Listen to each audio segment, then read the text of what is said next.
Welcome to the Flame Central podcast powered by Alcova Mortgage. Not sure where Joe Yock is. We've upgraded this week. Yeah. This week. We're also in a little bit of a different environment. Kicked out of the studios. We've never done this for Jamie Chadwell. I want you to know. We make him come to us. We actually came to you. Yeah, This guy goes back to March Madness and just, I don't think I can walk across campus to the studios, and we just got to bring this set to you. Wait, that's no fair. Let's first clear up something. There's a rumor going around that... We're going to clear up a lot on this podcast here, Coach. Just give us a minute. But what's the rumor? The rumor is going around that at halftime of the game against Oregon in the NCAA tournament, that you and Matt Warner booked flights home that night at halftime. I tell you what, Coach, we'd still be in Seattle if we hadn't. You couldn't get flights out of there. It's a good thing we did. Yeah, it is a good thing. Oh, my gosh, who told you that? I'm just a little disappointed. Bill? We had a great comeback against Kennesaw. Were you not there? Yeah. No, I actually No, didn't we were get there. invited. Okay. Yeah. It was rough. That was a rough night. Yeah. I don't blame you. Okay, well, we're going to talk about that. If I could have booked it, no. Before we get to the game and the game prep, there were a lot of things, happening across social media with March Madness. So, Well, Coach, I know against Oregon a little bit of a hairy situation, but the bald truth of it all is, no matter how you paint that game, was the season, do you still consider it a success, I guess is what I'm saying. Did he practice that? he said it on the way over, and he goes, there's no way I can say this to Coach McKay. And I'm like, if you don't, I will. Yeah. That is incredible. Matt stayed up all night, writing that poem. That for was you. well played. That was so good. This is actually my first public appearance since then. so let's get the record he goes, straight. I got to go somewhere low key, for my first. Let's get the record. Wait, we don't have a lot of viewers? Yeah, not as many we will now. Not as many as March Madness. My mom will see this. That's about it, yeah. So let's get the record straight. I actually, you know what's funny? Chopper, my barber, 9th Street Parlor, shout out Chopper. I thought he had me looking pretty good. When we got out of there, when I got out of the chair, I thought, I'm looking young and fresh. Give me the LeBron. Give me the LeBron, that's right. So, but it was actually kind of funny at the beginning. Yeah. After the game, we lose. We got we were there. Boat race. Yeah. And, we were on the flight and home, it was a little disappointing, especially for the season that we had. And so I was already disappointed, discouraged, frustrated with the loss. And then a whole bucket of salt in the wound. Yeah. Salt in the wound? Yeah, are you kidding? Yeah. And our players were telling me about it. And I don't have a presence, but my daughter does. And she was like, Dad. And I'm starting to look. I said, this is bad. So they were. Yeah. I can relate, Coach. They're good, but it was actually, you'll laugh at this. Maybe you won't. All year long, our program, through our culture sessions and stuff, we've been talking about identity. Most people get their identity from what they do, what they have, or what other people think about them. And we don't want to be like that. We want to be identified by who God says we are. And it was really a final exam, for all of us. And I wasn't exempted from that because we lose in a way that you just don't want to lose. So the embarrassment of that. And then, I heard even Snoop Dogg talked about me. Whoa. That's a big deal. Not everybody gets that. Yeah. But it's a life lesson that, you got to make sure you know who you are in Christ. And, Sure. It was embarrassing. It was funny and all that, humiliating. And your poem is just a great reminder of that. But ultimately, I laughed at it, moved on. And the next year when we get to the NCAA tournament, I probably won't have the same haircut. Okay, good. Fair enough. I even asked Matt, I'm like, should I take out a piece of my hair and give it to Coach and be like, you don't have a weave? Yeah, this is extensions. Okay. Yeah. Joe wears a rug, so I don't know if a lot of Does he people really? know that. So just put it all out there. So you're. What a start to the Flame Central pot. To the best of Yeah, I us. know, Coach. I know it does. Well, thanks for bringing that up. Yeah. Yeah, thanks for clearing that up. Talking about the actual game though, and the season that you guys had, everybody was hitting the panic alarm. What was it, like a 2-3 start in conference play? Then you guys ended up winning the conference tournament and going to March Madness. What do you think you learned from this March Madness that was different from previous March Madness visits? Well, I've said all along, it's about matchups, and Oregon was tremendous. And Dana Altman, I don't think they've ever lost a first round No, he game. hasn't there. Yeah. So, like, when I saw the draw, I wasn't overly excited, but we had only lost one time since February 1st going into the game. Yeah. So our group was confident. We were a little banged up. Zack had a foot deal, and excuse me, Caden Matheny's shoulder was bothering him, so we didn't quite get to practice the way we did. What I learned is I'd probably be a little more intense in terms of our practice, but it was a long way to get there. And we didn't get to practice at Climate Pledge. So I'd probably just be a little bit more demanding. Yet I can't let the 40 minutes of one game against a team we didn't match up with well, and we didn't shoot the ball well. Right. And That would have changed everything. Really. Well, we never put any game pressure on Oregon. And in the tournament, you got to put, if you're a lower seed, you got to, higher seed, whatever, you got to put game pressure on them. And but Oregon deserved the win, and they did it convincingly. It was the first March Madness that I can remember in a while where there weren't too many upsets. And I think you get a little glimpse of what modern college basketball looks like today, and that there's a huge discrepancy in terms of the salaries of different institutions and what players are receiving. And the college basketball is as old and as talented as it's ever been.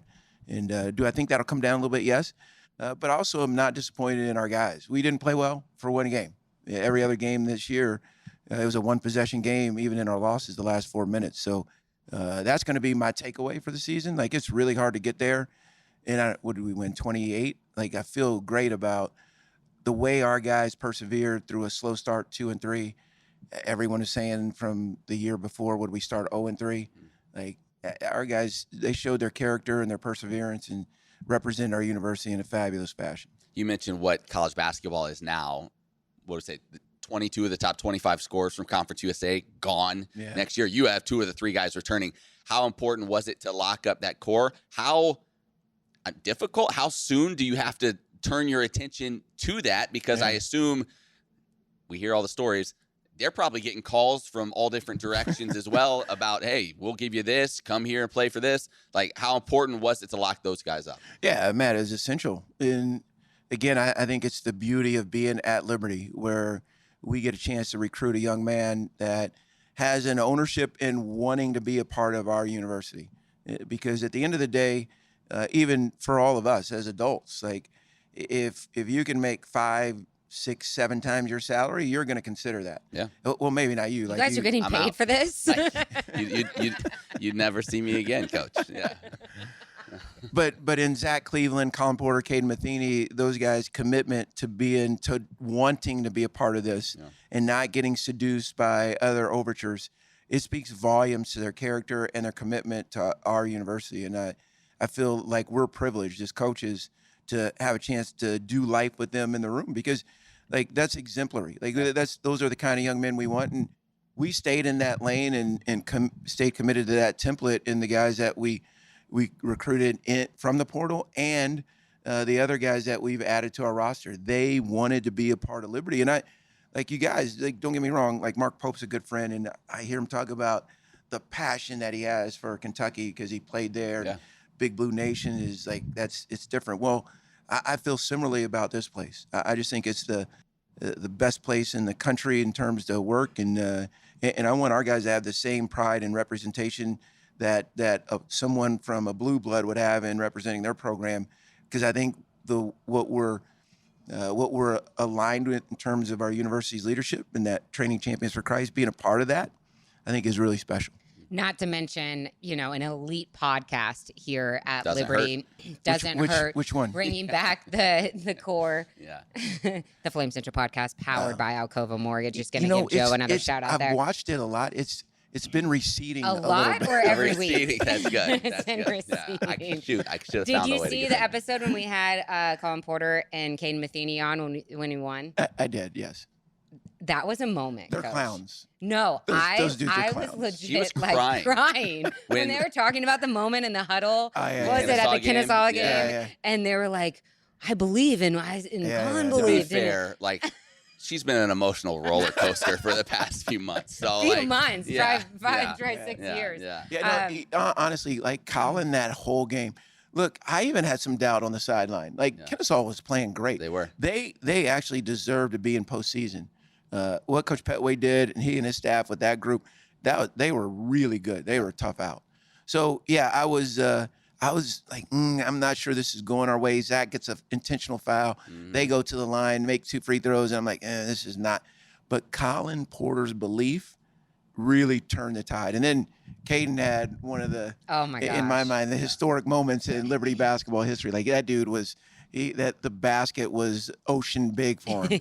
You know, and he can get like that. It's Darius McGee like, right? Yeah, Coach McKay like as well. You've seen the tapes. I'm trying to hype you up, Coach. I know you've been a little low lately.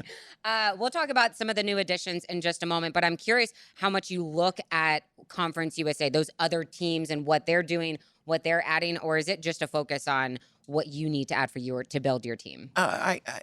We can coach our team. I can't coach theirs, so I don't pay a whole lot of attention to it.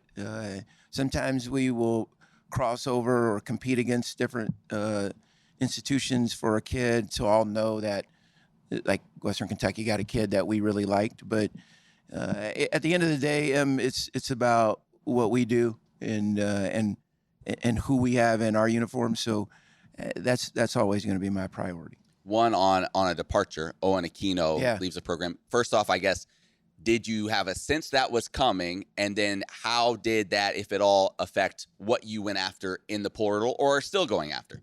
Yeah, no, Matt, that one's an easy one to answer. Yeah, I had a sense because, I know what Owen comes from in terms of like his living situation in Madrid. And so the fact that, he was able to secure as much of a salary as he did, no, it didn't. And in this day and age, like nothing should surprise you. Like anything could happen. But I do think for us, like you've heard me talk about what Josh Rutledge said to our group, love is wanting for someone else what you would want for yourself and not wanting for someone else what you wouldn't want for yourself.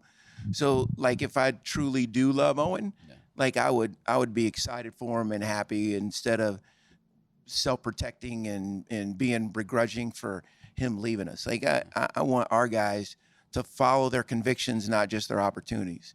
And if his conviction was, man, I want to take care of my family, come on, like that's a positive, not a negative. Now, if he was going for the other stuff, then I would be concerned, and I would tell him that. Like we tell the truth in our program. So, I do think it influenced my decisions in who we attract or tried to attract to our university from there. Like I mentioned before, I want guys that really want to be a part of Liberty, and they want the whom Liberty is, not just the program's recent ascension or we have cool uniforms or whatever. Like I want them to be a part of what's the DNA is of our campus. Yeah, Owen will definitely be missed. He was a great addition last year. We wish him the best of the luck. But, I mean, in today's day and age with college athletics, you do have to turn the page. You fill one of those spots with J.J. Harper. He's a D2 West Liberty transfer. I guess we can just, like, cross out the top of his jersey, like with West Liberty. That was convenient. But J.J. Harper is apparently either related or besties with TJ Drain. So did that have any impact on the recruiting process? Maybe a little bit of impact because of his familiarity with the family, and TJ endorsed us, obviously. You can never replicate teams. Like we won't ever have another Darius McGee or Kyle Rode or Zach Cleveland or Lavelle or Caleb. But there is a certain type of young man that we're pursuing, and JJ represents that. Like he is an all-in for the team guy. He's really complete both ends of the floor. He's used to winning. West Liberty has a terrific program. He won't be Talon Peter or Javon Moffmer, but we don't want him to be. We want him to be J.J. Harper. He's a really good addition for us. The other guy you've added, Ryan Jones Jr., a lot of people really excited about him. Highly touted coming out of high school, transferring from Virginia Tech. Now, he only played 5 games there. I don't know what the situation was for him there. How do you go about evaluating someone who didn't have a lot of time on the floor collegiately a year ago and maybe describe what he brings to the table. Yeah, RJ, he chose Virginia Tech over Florida. Those were his last. Wow. Yeah, so he's got some hype to his name. I fell in love with RJ in our phone conversations. That dude, like, he's quoting scripture to me, talking about his mentor and what they're doing in their Bible studies. I'm like, man, he's all about us. So hard to evaluate. You got to go back and watch his high school film. Stelios Zitsouts, who we added to our staff, actually had some information about him from their recruitment of him at Virginia. That was really helpful. And then just his character, his family. I'm really familiar with the Rock School and their program. So this was an easy one for us. He hurt his knee in high school, and he hadn't really returned to form. He redshirted last year at Virginia Tech. And had he had numbers, we wouldn't have got him. Like, we wouldn't have, because the salaries that people with size, and especially with his skill level, were commanding in the portal this year was astronomical. It was supercharged. So, man, I think, honestly, I think this one was God opening the door for us to invite RJ in our room, and we're elated that that invitation was extended. I know you can't compare them to former players and everything, but we're going to do that anyways, just for Flames Nation. So for JJ Harper and Ryan Jones Jr., just their style of play, or just who they are, what type of player they are, who would you compare them to? See, I would have expected that from Joe, not from you. You know, like they say, comparison's a thief of joy and enemy of contentment. I knew that quote was going to be dropped. I have told her that in here. so many times. It's unbelievable. It's unbelievable. But well, not compare, but did just Joe ask you to ask that question? Yes, actually. Yeah. Joe's taking all kinds of strays. When he doesn't show up, this is what happens. And deservedly so, right? Oh, Yeah, I try and, like, again, I want guys to be in their true identity, because I don't ever want to have a disappointment for what I expected of them. And for RJ, I'm not sure we've had one like him. He's got really good positional size and physicality, but he can really shoot the ball. So, like, having a guy with that kind of ability, it'll be a great compliment to who else we have. Like, you guys, Josh Smith is going to be a really good player for us. We didn't get to see any of him last year. We competed against him at Stetson. He's worked his tail off to improve and strengthen. I think he's going to have a really good season. And he's 100% healthy. Yes. Nice. Xander Yates has been really good. Took a huge step this past year. And then Isaiah Enan. So I feel really good about our forward line. We got some newcomers coming in, some freshmen that won't obviously have the same the experience that the other guys, the aforementioned guys, but they're really good fits for us. So you add that to a backcourt like that has a JJ. JJ's just complete. He's a little Lavelle Cavalish. Oh, wow. But I don't know if he's got that same defensive prowess. And Lavelle, remember, he had a runway of 4 years to get to the finished product. But I like our backcourt too. And Colin Caden, Zack might move down a little bit so we could size up. And then Brett Decker, man, he's going to be really good. So I think we're going to be okay. Anytime you throw out Lavelle Cavill, I get excited. Self-proclaimed most underrated player in program history. Yeah. But that's what made him good. Absolutely. He believed in himself and kept improving I talked to him the other day, and he's still self-proclaiming things. Yeah, is he good? Good. He was awesome. One of the hits that I was so bummed I didn't get into a game last year was when some people have said, Zach Cleveland has struggled at the line. But he made two. I think it was the UTEP game, and he looked over at you, and smiled or winked at you, or wasn't there some sort of exchange like that? Yeah, I can't remember which game it was, but look, Zach can make free throws. Again, we pay so much attention to it, especially when we don't win the game. But I think he's going to have the best year he's ever had. He's got a freedom of mind that I think. When you've experienced what he has and had the success he's had, I really think he'll have the best season he's had in his career. I feel like if he put that dunk down, that might have overshadowed in the Oregon game. I mean, he's had a few ambitious attempts. Yes, and that one would have been. But it might have taken away some of your spotlight. Okay. Anything else? Yeah. I know fans are asking and want to know. Moffmer, Peter, it's kind of been up in the air. What can you tell us? And also, I guess just on top of that, what are you working with in terms of spots still available, and what would you be looking for? Yeah, so it's all contingent on the house settlement, and we should hear about that any day. By the time this airs, we might have some kind of clarity in that. I think Javon and Talon will end up playing professionally somewhere next year. But we're prepared at least for one of them to return if something different happens. It would take a major miracle in order for that pathway to get cleared. In terms of whom we like, one of the reasons you had so many guys leave our roster was because of the roster limits that were going to be in place. Now, the judge has since said that needs to be grandfathered in. So it kind of affects, I think, what we do going forward. We may or may not add another player or two, but we feel good about the roster that we currently have. It's exciting. I mean, we're in what, May, and we're talking about basketball. I'm ready to crank it up, Coach. Ready to crank I know it you're up. going to give the guys some time off. I don't know if that's a great idea. I'm ready to go right now. But Coach got some time off, went out to the American Idol set. Yeah. I saw on his wife's Instagram that he's watching. Yeah, wait. I'm sure NBA basketball during the show, but can I take a how second is to that? explain myself? Listen, like Katie said, basketball never stops. That's right. It never does. Like we sleep in May, right? That's it's right. still April. It was still April. Well, it'll be May. It's right? May. Now It is right, May. but at the time. It is May. So there was a big commercial break, and I just happened to check the score. I think it was the Celtics and Magic. It was a close game. Okay. And that's okay. I just It's wanted to. Celtics. But can I say something about American Idol? It's the only show that my wife and I watch together. Okay. So she surprised me for my 60th. Is that right? You guys are that's the right reaction. Like, That's right. 60? Happy Whoa. belated. Yeah. So we flew out to LA and related to the hairline. Yeah. Okay. It all You comes know what back I full need? circle. You know what I need? What's that? I need the makeup artists and the people that are on that show.